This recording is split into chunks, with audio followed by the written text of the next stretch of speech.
Hey, it's Josh Reimer, and I'm in Jasper, Alberta. I'm here with my fiance Heath. Hi. And we're here during the Jasper Ski and Pride Festival, and we're going to bring you along with us.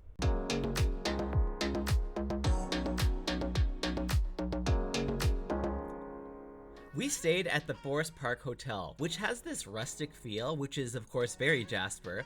It's kind of on the edge of town, so it's easy to get to wherever because Jasper's small, but also not right in the middle of everything, and the room was very spacious. Our first activity was to go up to Marmot Basin for some springtime skiing.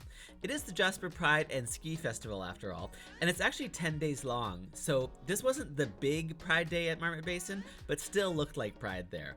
And after skiing, we stayed there to have some lunch, and at this time it's really nearing the end of the season, so it wasn't very busy at all, and we had some delicious food. And then we went back into town and walked around to check out all the Pride decorations. So many businesses decorate their windows for Pride. It's really nice to see. You know, Jasper only has about 5,000 residents, but this is actually the third biggest Pride festival in Alberta.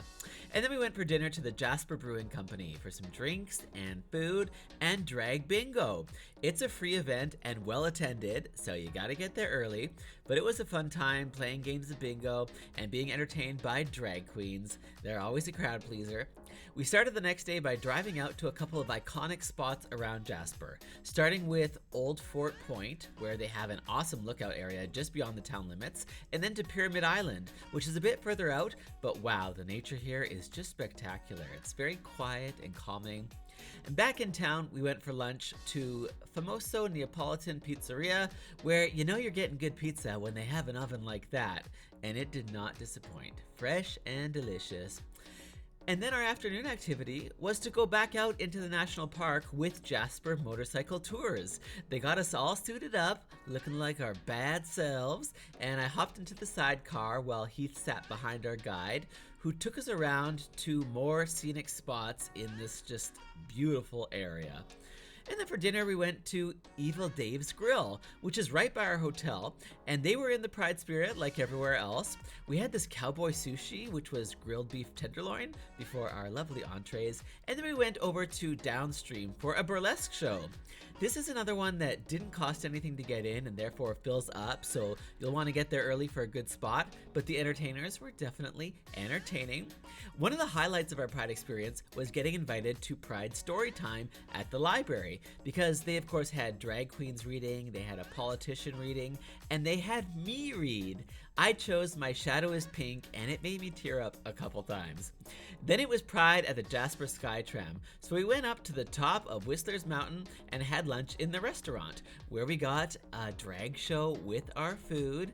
I gotta say, the drag queens looked great, and the views behind them looked pretty spectacular.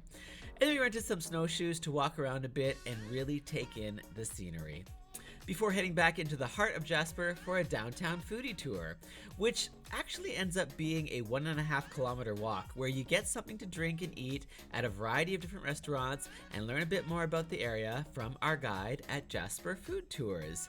It was clearly a delicious way to explore the town and learn a bit more about it.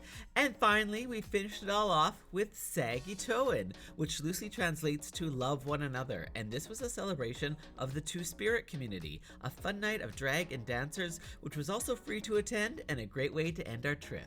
And that was our visit to Jasper during Pride. Thanks for coming along with us, and make sure to follow me on Instagram to see more from my trips. Bye. Bye.